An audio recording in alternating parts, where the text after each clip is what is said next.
Warahmatullahi wabarakatuh. Saya Holid Abdullah Rizky Sulaiman. Eh, saya akan menjelaskan tentang jiwa dalam pandangan filsafat. Dalam konteks jiwa dalam pandangan filsafat, yaitu jiwa dan filsafat itu terpisah dengan arti kata mengetahui filsafat secara definitif dan konsep-konsep pemikiran yang dimiliki oleh para pemikir Islam yang harus menggali informasi yang sangat mendalam dalam tema tersebut, karena filsafat jiwa adalah salah satu tema yang pada masa keemasan filsafat bukanlah satu kedisiplinan keilmuan yang berdiri secara mandiri. Dalam arti kata filsafat, dan dalam konteks ini jiwa dan filsafat itu terbagi dua. Dalam pandangan filsafat, jiwa itu dikatakan sebagai hal yang berkaitan dengan manusia. Kenapa? Karena jiwa itu adanya pada diri manusia. Manusia tidak bisa dikatakan manusia kalau misalnya dia tidak memiliki jiwa. Manusia itu ada sebagai tempat, ruh itu sebagai pengisi dari manusia tersebut. Jadi ilmu ini dikaitkan dengan metafisika. Metafisika itu mempelajari tentang hal-hal yang goib, yang tidak kelihatan tapi bisa dirasakan. Itulah filsafat memandangnya dari seperti hal itu. Tapi dalam konteks Islam, manusia itu bisa dikatakan bila dirinya itu ada ruh itu tidak bisa akan hilang. Ruh itu bisa dikatakan tidak seperti halnya dengan yang lain gitu. Oke. Oleh panca indera maupun ada dalam angan-angan.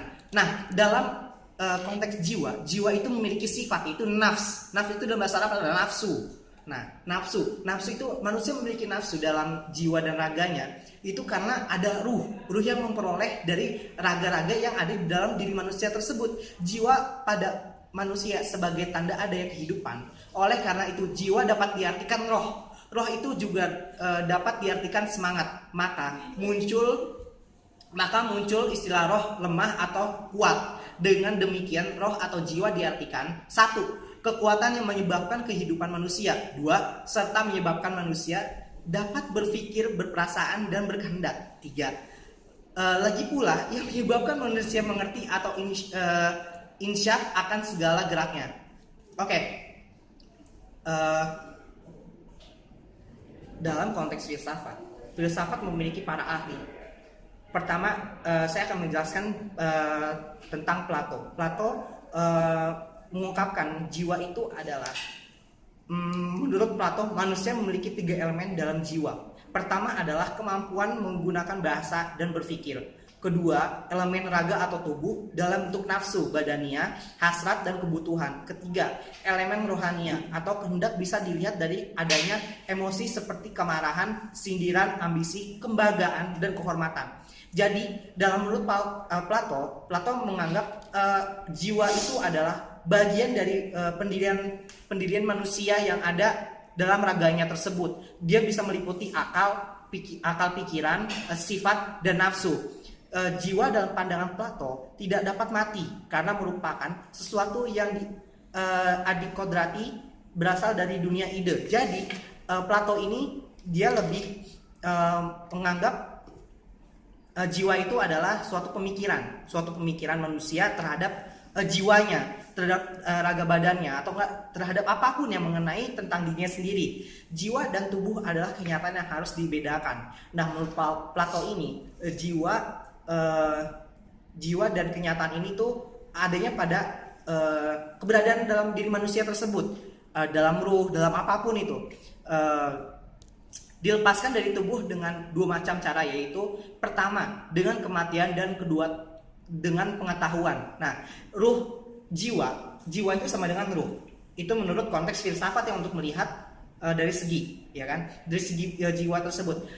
Jiwa bisa dilepas karena kematian. Manusia ada yang sering bilang begini. Manusia yang bernyawa pasti akan mati. Nah, itu mati dalam konteks dalam jiwanya keambil, ruhnya keambil. Ruh itu tidak pernah mati. Ruh itu tidak pernah mati, tapi masih ada jenjang kehidupan untuk ruh tersebut, seperti alam kubur, barzah, dan alam akhirat. Itu dalam konteks filsafat Islam. Menurut Aristoteles, jiwa dan tubuh ibarat bentuk dan materi. Jiwa adalah bentuk dan tubuh adalah materi. Jiwa merupakan asas hidup yang menjadikan tubuh memiliki kehidupan. Jadi jiwa dan tubuh itu, kalau menurut Aristoteles ya, jiwa itu mengenai tentang menjadikan tubuh memiliki kehidupan. Jadi gini, ya saya tadi sudah jelaskan di pertama-tama, manusia tidak bisa dikatakan manusia bila di dalam diri manusia itu tidak ada jiwa. Jiwa sama dengan ruh. Nah, dari situ kita bisa membedakan, kalau menurut Aristoteles manusia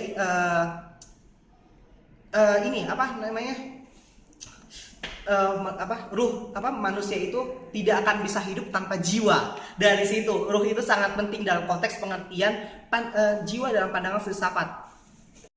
Dalam konteks ini kita bisa menjelaskan bahwa jiwa dalam konteks pandangan filsafat mengenai suatu ruh yang ada di dalam diri manusia tersebut.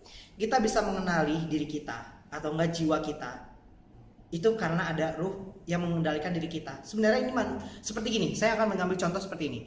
Kampak itu bisa dikatakan dengan dalam pandangan materialitas ya,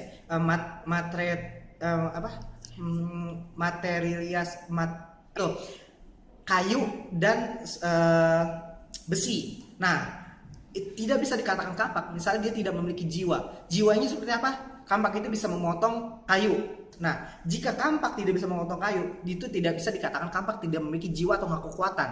Dari sini, pergerakan tubuh, kehendak jiwa menentukan perbuatan dan tujuan yang akan dicapai.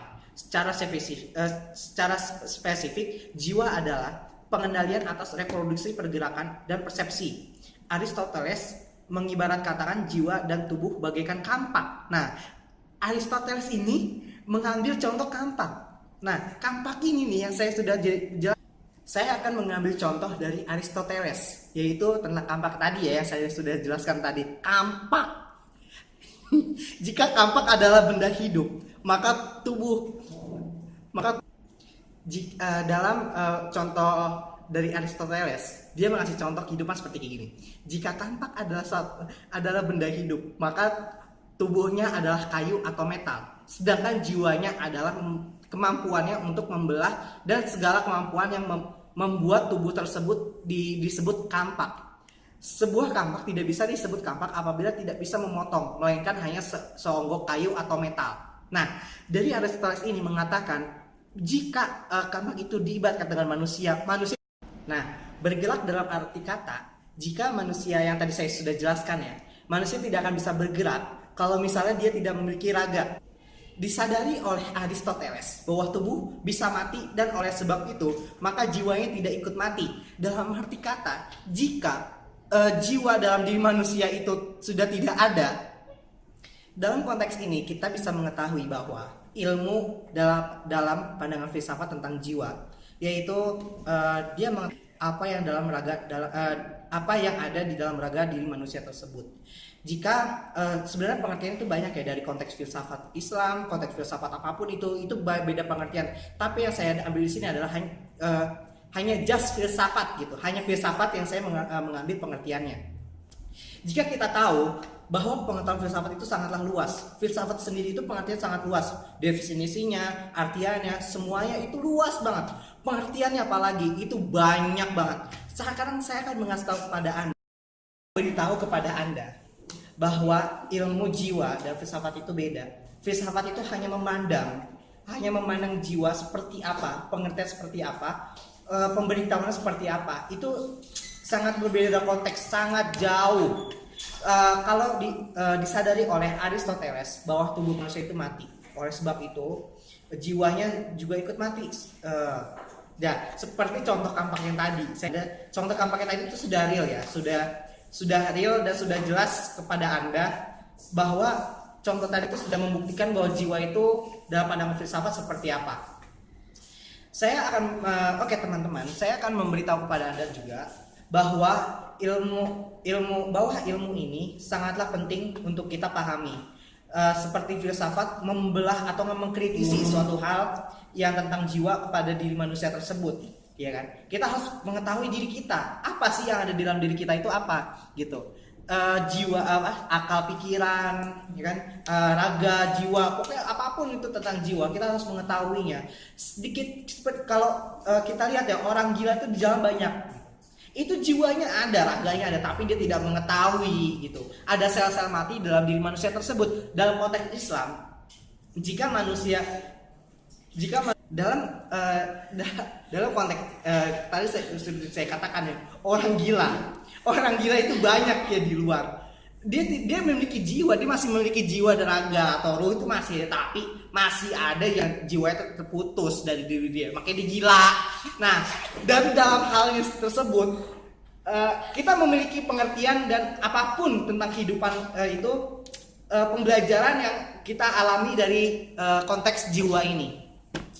Dari hal tersebut kita dapat memahami filsafat adalah pembelajaran tentang apapun itu, mengkritisi ilmu atau apapun yang mendalami suatu ilmu yang ada bergerak pada bidang filsafat, jiwa termasuknya. Jiwa itu sebenarnya ada pembelajaran sendiri, ada konteks sendiri, pengertian sendiri. Tapi kita di sini tema saya kali ini adalah menjelaskan jiwa dalam pandangan filsafat tersebut. Jadi kalau misalnya kita bisa memahami, kalau kita bisa mengikuti pembelajaran itu wow, sangat bagus sekali, karena mengetahui isi jiwa dalam diri kita itu sangat penting.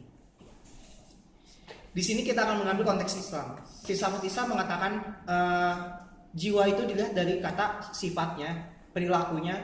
Nah, dari sisi psikologi ini menghasilkan apa? Nafsu, hawa nafsu. Hawa nafsu ini bisa dikendalikan oleh diri kita, jiwa kita. Kembali kepada jiwa ya. Jiwa itu bisa mengendalikan nafsu dalam konteks filsafat Islam.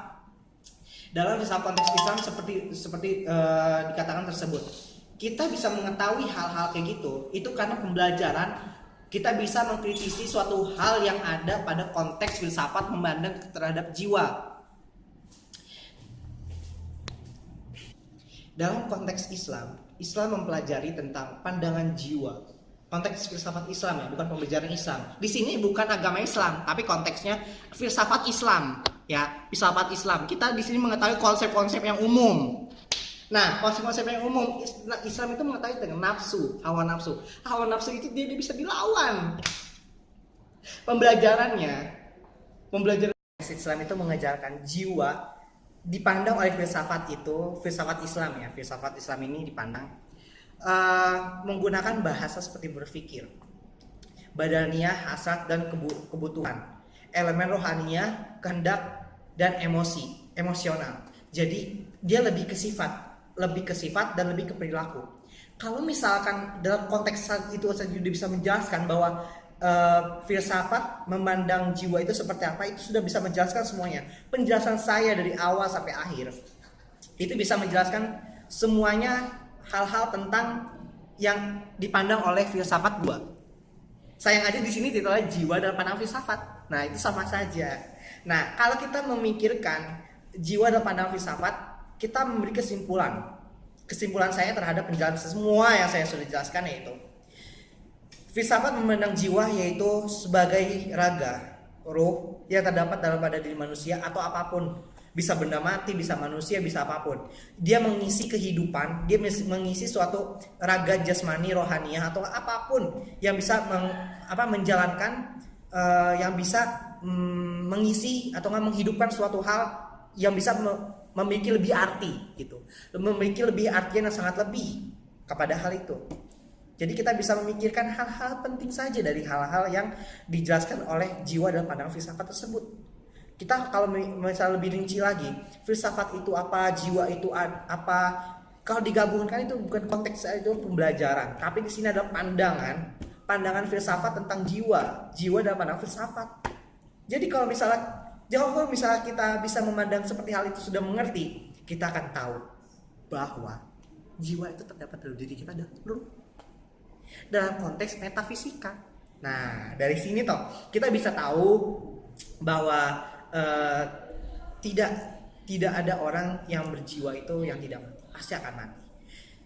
Orangnya mati, tapi ruhnya tidak akan pernah mati. Ada 3 kehidupan dalam konteks filsafat Islam kok. yaitu alam kubur, barzakh, dan akhirat dalam konteks Islam ya, bukan konteks agama manapun. Kita di sini mengetahui bahwa filsafat itu bisa diartikan sebagai ilmu yang sangat luas. Kritisisme atau enggak apapun itu bisa kita kritisi. Apalagi hal-hal seperti kayak gini, kita memandang berarti kita mengkritisi suatu hal untuk dipelajari lebih lanjut. Seperti hal yang saya tadi sudah jelaskan dari awal sampai akhir, itu sudah saya jelaskan bahwa pandangan filsafat tentang jiwa itu adalah apa. Jadi konteks seperti inilah yang kita harus ambil dari segi manapun, dari segi pembelajaran yang saya sudah tadi jelaskan, bahwa apa yang sudah saya alami, bahwa apa yang sudah saya pelajari, ini yang saya jelaskan kepada Anda semua. Oke, teman-teman sekalian, bahwa kita akan mengetahui suatu hal ini jika kita mengetahui lebih lanjut. Tapi di sini saya akan hanya menerangkan bahwa pembahasan saya kali ini sudah selesai, dan mudah-mudahan materi apa yang saya sudah jelaskan kepada Anda semua menjadi manfaat, menjadi berkah, dan kita selebihnya tahu tentang diri kita, jiwa itu, pembelajaran jiwa itu seperti apa. Oke, sekian pembelajaran dari saya, pembahasan dari saya tentang jiwa dalam pandangan filsafat. Kurang lebihnya mohon maaf. Assalamualaikum warahmatullahi wabarakatuh.